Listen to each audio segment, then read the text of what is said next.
Está no ar a segunda parte do programa Memórias do Poder Legislativo. O programa, idealizado pela Associação dos Parlamentares do Estado de São Paulo, traz um bate-papo com André Matarazzo, ex-vereador de São Paulo, ex-secretário de Energia e também Cultura do Estado e ex-presidente da CESP. André também respondeu pela Embaixada do Brasil em Roma e foi ministro-chefe da Secretaria de Comunicação. No programa anterior, a gente falou bastante sobre as esferas aí, estaduais, federal também. Eu queria que o senhor falasse um pouquinho da experiência como vereador de São Paulo, como é que foi essa decisão de se candidatar, como é que foi essa experiência? Olha, que eu sempre falo, veio quando eu fui secretário de Cultura do Estado de São Paulo, foi no período do Alberto Goldman, do Serra, eu fiz as fábricas de cultura. As fábricas de cultura são 10 equipamentos que ensinam cultura nas 10 regiões mais pobres de São Paulo. E aquilo me fascinou o poder de transformação que algumas pequenas obras ou algumas prioridades que você define nas regiões mais carentes da cidade podem transformar não só as pessoas, mas a região. Isso aconteceu muito com as fábricas de cultura. E isto me entusiasmou muito. Eu já tinha tido uma experiência também na Prefeitura de São Paulo. Eu fui subprefeito, fui secretário de serviço, cuidava de limpeza pública, iluminação e serviço funerário, e depois acumulei isso com a Secretaria de Subprefeituras, que tocava a cidade. E isso me fascinou muito. E quando eu fiz as fábricas de cultura, depois, fui para o governador, estava no governo do Estado, eu achei que era importante, quer dizer, eu tinha na minha cabeça o sonho, a vontade de ser prefeito da nossa cidade. Eu achei nesse período, tanto das fábricas de cultura como na prefeitura, tinha lidado muito com os vereadores e conhecido a Câmara. Eu achei que, como parte do meu aprendizado para ser prefeito de São Paulo, precisaria passar por dentro da Câmara, ou seja, ser vereador, até para entender qual é a motivação dos vereadores, como a Câmara pode ajudar, como é que ela pode trabalhar melhor. E foi aí que eu decidi me candidatar e tive uma surpresa fantástica, que eu acho que pelo tempo que eu trabalhei em São Paulo, pelo nome da minha família, tudo, eu tive 120 mil votos. Eu fui o segundo vereador mais votado do Brasil, fiquei só atrás do Roberto Trípoli, meu amigo, até de Câmara e oriundo da Itália também. E foi uma experiência fascinante, né? De ver que a Câmara pode ser muito útil, os vereadores trabalham e muito, tem exceções, quem não trabalha, eu sempre brinco que quem não trabalha está na 7ª suplência, não consegue se eleger. E a Câmara de São Paulo, que tem de muito interessante, é que ela já é, de certa forma, distritalizada. Então você tem os vereadores muito localizados nas regiões, quer dizer, vereadores de opinião, são muito poucos, era eu, acho que o Zuzinha, o Mário Covas Neto, mais um ou outro. E foi uma experiência muito interessante. Como eu tinha passado 5 anos na prefeitura, era apaixonado por aquilo, tinha sonho em ser prefeito. Depois, obviamente, eu fiz leis que, pela experiência que eu tinha na prefeitura, quer dizer, eu sabia o que atravancava a prefeitura, o trabalho de um prefeito. Por exemplo, você não poder fazer creches onde precisa, porque onde precisa é na periferia. Grande parte da periferia são antigas ocupações, portanto, não é regularizado. Na legislação, você só pode fazer creche em um imóvel regularizado. Então, existe essa contradição. Então, eu fiz uma lei que autoriza a prefeitura a fazer creche, mesmo nas áreas não regularizadas, instalar creche, desde que o imóvel atenda às especificações técnicas da creche e às normas de higiene e segurança exigidas, né? Então a prefeitura pode dar licença. A mesma coisa para a poda de árvores, que é um negócio que é um pesadelo na prefeitura, uma legislação que facilite e acelere. Fiz uma lei que eu acho que foi uma das leis mais interessantes, porque pela geração de renda e emprego, quando eu estava na prefeitura e na Secretaria na subprefeitura da Sé, um dos dramas é sempre a questão de apreensão de comida de rua, né? E comida de rua é um negócio que tem pela cidade inteira. Então você passava metade do tempo com a Guarda Civil apreendendo carrinho de cachorro-quente, carrinho de pipoca, isso de Hermelino Matarazzo até o Morumbi, tem em todo lugar. E pensa o seguinte, Carla, que eu falo, como o cara que está no setor público, ele tem obrigação, ele tem que ser um facilitador das pessoas. O poder público tem que ser um facilitador das pessoas. Você imagine numa cidade como São Paulo, primeiro que as pessoas moram longe do emprego, normalmente porque os empregos estão concentrados aqui no centro, expandido em função da questão de regularização fundiária. Então estão aqui. O cara anda 2 horas para ir, 2 horas para voltar de casa, para trabalhar, não vê família, não vê nada. Mas aí chega na hora do almoço, você acha que alguém pode voltar para casa para almoçar em casa e voltar? Isso não existe. É o sonho de consumo e tudo, mas não existe. Ou pode comer em restaurante todo dia? Claro que não. Então, a comida de rua sempre foi uma alternativa. Então eu procurei, pesquisei vários lugares do mundo com os técnicos do meu gabinete, até o Giovanni, Lucas Baruzzi, Beto Lago, enfim, o pessoal que trabalhava lá, para ver como é que era a legislação no mundo, em vários países que eu conhecia. E fizemos essa legislação aqui e que foi sancionada pelo prefeito Haddad. E olha, eu era líder da oposição do Haddad. E mesmo assim foi o vereador no final do mandato com o maior número de projetos sancionados. Por quê? Porque eram projetos bons para a prefeitura. Eu até brincava com ele, falei, Haddad, eu estou fazendo esses projetos, não é para você, Zé, é para eu quando eu for prefeito. A comida de rua desenvolveu essa coisa dos food trucks, por exemplo, que a gente vê em todos os lugares. E é um gerador de renda extraordinário, porque basta você retirar o MAI, que é o microempreendedor individual, ter essa licença, se cadastra na prefeitura, define o local onde você quer pôr o food truck ou o carrinho, ou tal, porque a gente vê na cidade inteira quanta gente produz comida boa, de qualidade. Tem que ter algumas coisas com a Anvisa, mas é absolutamente simplificado, né? Então, são leis que ajudam a cidade. Essa foi uma delas. Importante também porque a comida de rua geralmente tem um preço mais acessível. Mas por isso que eu digo, ninguém consegue comer em restaurante. Comida de rua tem um preço acessível. E outro ponto também que eu digo, que quando você vai e tem experiência, ajuda. Eu fui o criador da lei de incentivo à cultura, o PROMAC, né? Que dá um incentivo do ISS para o produtor cultural, para projetos culturais, né? Foi sancionada também pelo prefeito, foi regulamentada depois até pelo João Dória, quando o prefeito foi aprovada, foi sancionada pelo Haddad. Essa lei é igual à lei de incentivo do Estado, mas ela também dá oportunidade para os pequenos empreendedores culturais, justamente pela minha visão de ver na periferia de São Paulo, em todos os cantos da cidade, quanto jovem, talentoso, ou são MCs, ou são DJs, ou fazem grupos de teatro, etc., e que hoje, Lei Rouanet, mesmo o PROAC do Estado, acabam se concentrando para os grandes produtores culturais. Então, ela, além de ser em menor escala, ela abriu um mercado enorme, que são as construtoras, que tem muito ISS, e as empresas de serviço. Então, foi uma experiência, posso te dizer, fascinante, um convívio bárbaro com todos os partidos. Eu acho que você tem que ter, a política é isso, é a arte de dialogar, fazer oposição, uma oposição vigorosíssima, mas nunca pessoal.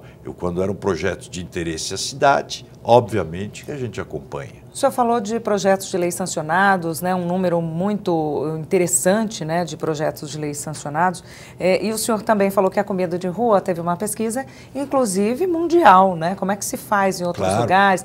O segredo para que uma proposta seja bem aceita é realmente isso? É ter conteúdo, é ter pesquisa, é ter embasamento? Carla, você falou tudo.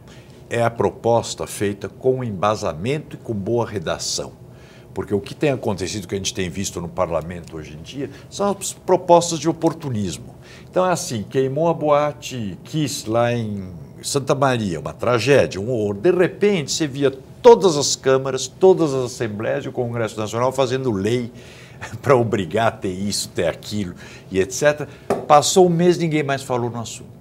Porque, na verdade, talvez seja para atrair atenção, né? Mas que, na verdade, aquilo ali não foi bem estudado, estruturado, embasado. A gente sabe que não é bem para atrair atenção para o parlamentar. Para quem está propondo, né? E isso também é outra coisa que é uma bobagem, porque no final, como é o segredo de você fazer uma boa lei, um é conversar, e o segredo de você aprovar a boa lei, dê a coautoria para outros, aceita a sugestão de outros parlamentares, né? Como eu digo, a experiência dentro das casas legislativas são muito interessantes, porque tem gente de todos os tipos, todos os setores, então sempre somam.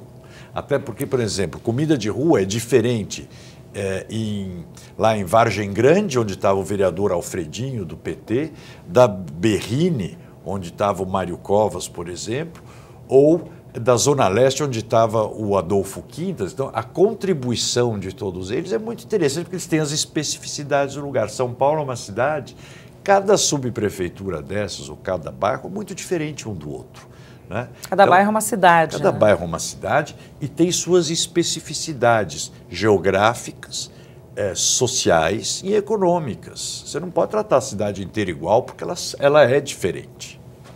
Eu queria que o senhor aproveitasse o gancho para falar um pouquinho sobre a importância do legislativo, né? Tem uma importância muito grande o legislativo, o parlamento. Claro, principalmente onde você tem no Brasil. Eu sempre falo, no Brasil hoje vive um regime presidencialista, mas é um semi-presidencialismo com semi-parlamentarismo, ou um parlamentarismo sem responsabilidade. Por outro lado, veja, quando você vai fazer o impeachment, quem é que faz o impeachment de um presidente da República, do governador ou prefeito? O parlamentar. O parlamento tem uma importância enorme. Porque faz leis. Segundo, porque direciona orçamento, tudo isso. Então, ele pode brecar grandes besteiras, né? Pode brecar aberrações e direcionar o país, né? É muito importante. Eu vejo todo mundo discute sempre sobre quem vai votar para presidente, etc. Votar para deputados federais, deputados estaduais e vereadores é importantíssimo, porque o destino, quer dizer, quem faz as leis que interferem diretamente na nossa vida, ou quem pode dar direção para o presidente da República, para o prefeito, é o parlamentar. É muito importante, muito importante. O senhor valoriza muito essa aproximação, né, com as pessoas que vão ter a vida mudadas, alteradas com determinadas leis, né? Claro. Qual que é a diferença disso, dessas decisões no âmbito federal e no âmbito municipal? É muito grande. Lá em Brasília, sempre digo, né, Brasília você tem sempre a sensação que está tudo ótimo, porque não tinha trânsito, o céu é o céu mais bonito do Brasil, tudo é 3 minutos, você vai de um lugar para o outro, de qualquer lugar para qualquer lugar. Hoje tem um pouco mais de trânsito, diria. Mas o mundo real não é assim. E depois Brasília, principalmente quando você pega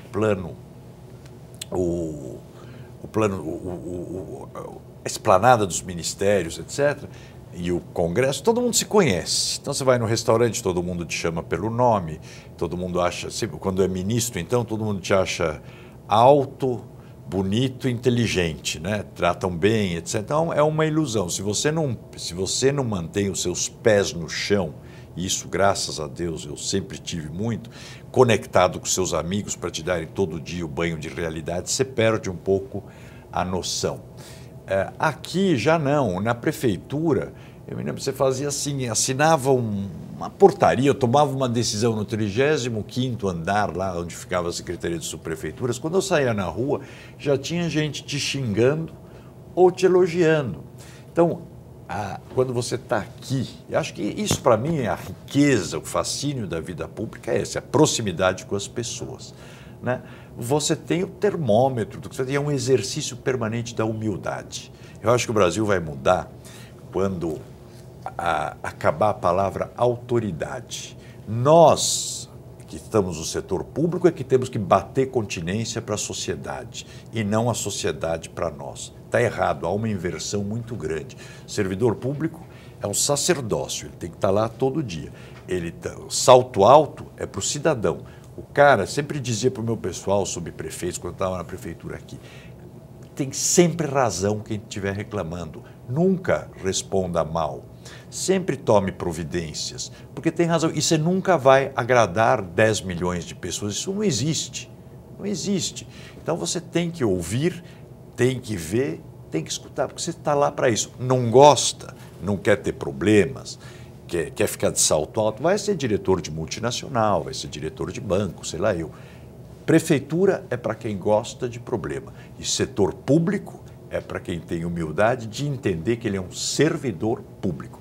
Acabar com o negócio de ter sempre aqueles camarotes VIP, que sempre tem de autoridades, de não sei o quê, isso não pode existir. Cerimônias de inauguração. E na minha concepção, isso tudo é uma coisa meio atrasada, que não se usa mais, né? Aliás, quando você vai para qualquer país desenvolvido, é muito difícil até você saber quem é o ministro, quem é o secretário, quem é não sei o quê. Normalmente se sabe muito quem é o prefeito, porque Porque justamente a importância está na gestão das grandes aglomerações, nas regiões metropolitanas, que é onde as pessoas vivem. E aqui, São Paulo especificamente, se você pensar, região metropolitana é uma coisa importantíssima. Região metropolitana de São Paulo, como é que você acha que, por exemplo, você pega, tem as cidades em volta, 10, 15% da água de São Paulo sai de Rio Grande da Serra. Rio Grande da Serra, por causa da Billings, é praticamente toda como é que chama? Reserva ambiental. Então, e lá tem 50 mil pessoas morando. Então, qual é a receita daquela cidade que não pode ter nada, porque é área de manancial, né? Então, você tem que fazer políticas compensatórias. Você vai pegar a região aqui da capital, do Aricanduva, que alaga a cada chuva. Nós fizemos de tudo, baixou a calha, tal, melhorou, mas continua alagando. Enquanto não fizer um piscinão em São Caetano do Sul, no Córrego dos Meninos, você não vai ter, não vai acabar com o alagamento. Mas por que o prefeito de São Caetano vai fazer um piscinão, que é um investimento grande, e vai ter manutenção daquilo, se lá não alaga nada? Então, essa conversa de regiões metropolitanas, de você ter uma agência que regule a questão de região metropolitana, é muito importante. São muitos problemas, né? E muitas realidades diferentes dentro do mesmo local, com muita gente habitando. Claro, né? A região metropolitana de São Paulo tem 23 milhões de pessoas e ela não tem separação. Você não tem lá que você fala, acaba uma cidade, começa... É tudo uma coisa só, né? O senhor tem, diante disso, assim, uma bandeira, porque os problemas aparecem de todos os lados, né? Na educação, na saúde, tem alguns políticos, né? Alguns gestores que direcionam um trabalho mais voltado a isso ou aquilo. Como é que o senhor vê isso? O senhor passou por muitas secretarias, né? Fez diversos projetos, diversas leis. E estudo muito. Fui aprimorando, porque eu gosto, o meu foco permanente é gestão de cidades. É uma coisa, gestão pública e as cidades. É uma coisa que eu acho que o grande foco do futuro está nas cidades. A modernização das cidades, a melhoria da qualidade de vida das pessoas, e tudo isso está ligado, sem dúvida nenhuma, à questão da cultura, à questão da educação, né, do que eu falo dos empregos 4.0, que vem por aí. Nós temos que ter a sociedade com uma educação 4.0 para estar preparada para isso, para as novas fábricas, as novas atividades, né, que eu acho que São Paulo, que já foi a locomotiva industrial do Brasil, por que nós abandonamos não falamos mais tanto em indústria? Porque ela não se aprimorou, não se atualizou, né? Agora, que tipo de emprego você vai arrumar para todo o pessoal que mora em cidade de Tiradentes, está a 45 quilômetros, aqui tem 300 mil pessoas. Aí todo mundo fala, não, é serviço. Bom, porque vamos fazer o quê? Transformar a cidade de São Paulo num grande call center? Tudo bem, não vai ter serviços. Mas, por exemplo, são regiões que você poderia levar pequenas indústrias não poluentes, pequenas confecções que poderiam sair, por exemplo, ter incentivos para essas coisas. Eu acho que essa discussão das regiões metropolitanas vis-à-vis empregos e lazer são muito importantes. Prefeitura de São Paulo, como é que o senhor pensa e vê, né? Teve acabou vereador também para ter experiências para isso? Eu acho que não, quando você está na vida pública, eu pretendo que continuo na vida pública, né? Claro, nesse momento de volta à empresa, por não disputar a eleição no momento, mas eu continuo sempre estudando e é sempre um sonho, né? A gente não pode ter obsessão, mas eu acho que você pode ter um sonho. Os sonhos movem a gente, né? Para tudo, inclusive para você se preparar, para você se atualizar, para você ter um interesse. Eu tenho muito interesse na questão das pessoas, na qualidade de vida, e principalmente por conhecer São Paulo, para ver com poucas medidas que você tomaria, que você pode tomar, que transformariam a vida das pessoas. Medidas que são baratas, são fáceis de fazer e que devem ser a prioridade. Nós temos que trabalhar São Paulo, não é do centro para fora, é ao contrário, hoje da periferia para o centro. O centro, bem ou mal, ele está relativamente organizado, falta limpeza, falta uma série de coisas. Mas quando você vai para a periferia, né, você vê que nós estamos numa cidade do século XIX. Então, às vezes, eu fico vendo, muita gente fala, os projetos para São Paulo do ano 2040, falam, olha, para mim o fundamental, antes de pensar no 2040, que você pode pensar em paralelo, mas é trazer São Paulo para o século XX, nem para o XXI. porque tem grande parte da cidade que continua no século XIX sem saneamento. Você tem áreas da cidade sem saneamento básico, que é uma coisa inadmissível. Quando eu estava na prefeitura, me lembro, eu cheguei a asfaltar 1.500 ruas novas, com as diversas subprefeituras. Você tem rua de terra, você não tem saneamento. E quando a gente fala na rua de terra, normalmente para as pessoas vem um certo bucolismo, né? Que a área verde, vê aquela rua de terra de interior, né? Que é com pedrisco, aí tem o meio-fio, a calçada. Não, rua de terra aqui, quem mora sabe. São em áreas que você não entra nem sai de casa quando chove. Quando chove. Não entra carro de polícia, não chega o correio, não chega a ambulância. E quando está seco é um poeirão que deixa as crianças com problemas de garganta, de pulmão, etc. Então são coisas que é inadmissível você imaginar uma cidade assim ou sem saneamento básico. Eu acho que 40% da cidade ainda não tem saneamento básico. Por quê? Porque eram ocupações em áreas de manancial, o manancial não permite que a Sabesp, a lei de manancial não permite que a Sabesp ligue lá. Leis que precisam ser, que eu digo, a importância do parlamento tem que ser alterado, porque você vai mudar aquelas pessoas de lá, não vai, estão lá 40, 50 anos, você precisa urbanizar, né? Então são projetos que transformam a vida das pessoas desde que você dê prioridade. Eu acho que quando você assume o executivo, você tem que pensar na tarefa que você tem, de deixar um legado, não pensar na próxima eleição, principalmente prefeito de São Paulo. Prefeito de São Paulo é uma tarefa inglória, porque você só vai ser bem interpretado bastante tempo depois. No início vão achar que você está fazendo maldade, porque vai fechar comércio irregular, vai abrir rua que o cara fechou porque era rua sem saída e a casa dele ele não quer que passe carro. Enfim, você vai tomar um monte de medidas que contraria o individual, mas beneficia o conjunto e a comunidade. O senhor disputa as próximas eleições para prefeito de São Paulo? Não sei. Isso não depende só de mim, né? Depende de um conjunto de fatores e do momento político, etc., de partido, de uma série de coisas. Mas eu estou sempre, presente nas questões da cidade, sendo ou não sendo prefeito, porque eu acho que você, como cidadão, você também tem um papel importante. Hoje as entidades de bairro, tudo isso tem um papel fundamental. Quando eu fui secretário, meus grandes apoiadores e ajudadores, vamos dizer, eram as entidades de bairro, porque quem conhece um lugar e as suas prioridades é quem mora e quem trabalha no lugar. E essas entidades de bairro te ajudam muito, diagnosticando, dizendo os problemas e propondo, muitas vezes, soluções que, se você leva para o poder público, vem aqueles projetos monumentais que você acaba não fazendo. Às vezes tem receita fácil lá, né? Fácil lá. Eu te conto um caso rapidamente, nem sei quanto tempo a gente tem, que eu falo de cidade, eu vou me entusiasmando. Mas eu estava com o vereador Claudinho uma vez na Brasilândia, e tinha aquelas vielas, e o cara chegou lá e falou: secretário, a Ilume está trocando lâmpada de mercúrio por vapor de sódio. O senhor não quer me dar umas braçadeiras, umas luminárias dessas que tiraram de mercúrio para eu colocar aqui, iluminar aqui? Falei, mas onde estão essas coisas? Está tudo jogado lá no Ilume. Eu pensei que a empresa que estivesse trocando, tira uma, leva a outra na base. Não, ficava tudo lá.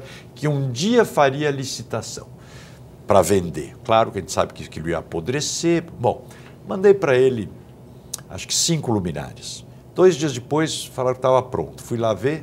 Olha, aquela viela estava uma beleza. Os gatos todos bem feitinhos de luz, tudo iluminado. Como eu tinha sido presidente já de empresa elétrica, eu sei que o que interessa para a empresa é a instalação bem feita e cadastrar a luminária, porque aí ela cobra. Então a Eletropaulo foi lá ver, ajustou o que tinha que ajustar da ligação, cadastrou aquelas luminárias e ficou custo zero para o município, né? Com isso nós iluminamos centenas de vielas assim.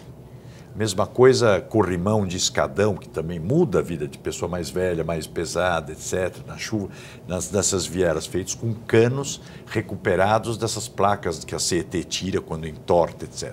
Então, soluções que às vezes te dão lá no local, que muda a vida da pessoa, para você é um minuto. Às vezes você fala, não, mas não dá para me preocupar com a iluminação das vielas, preciso me preocupar. Bom, só que a iluminação para a pessoa que mora no escuro, que a filha tem que sair no escuro, pode ser estuprada, assaltada, a coisa mais importante do mundo é aquela viela iluminada. Isso que a gente tem que entender em cidade. Quando você faz recapeamento, eu vi que não adianta você fazer propaganda do recapeamento, você vai deixar a cidade inteira com raiva de você. A única pessoa que vai ficar feliz é onde a máquina do recapeamento estiver passando. Porque senão o outro fala, bom, mas está fazendo recapeamento, por que não está fazendo na minha casa? Então, a prefeitura é muito trabalho, 24 horas por dia, né? E humildade, sempre humildade. Desafiador, né?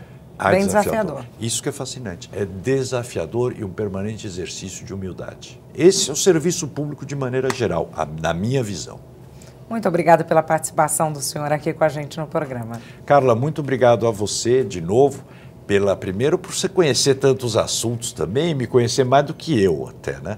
Queria agradecer muito a você e a todos que estão assistindo. Eu acho que esse trabalho de memória é muito importante, principalmente num país como o Brasil, que não tem muito apreço pela memória. E as pessoas não têm o hábito de conhecer os políticos, agora está tendo essa oportunidade. Super obrigado. Muito obrigada. Está chegando ao fim, então, a segunda parte do programa Memórias do Poder Legislativo. Obrigada pela sua companhia. Até o nosso próximo encontro.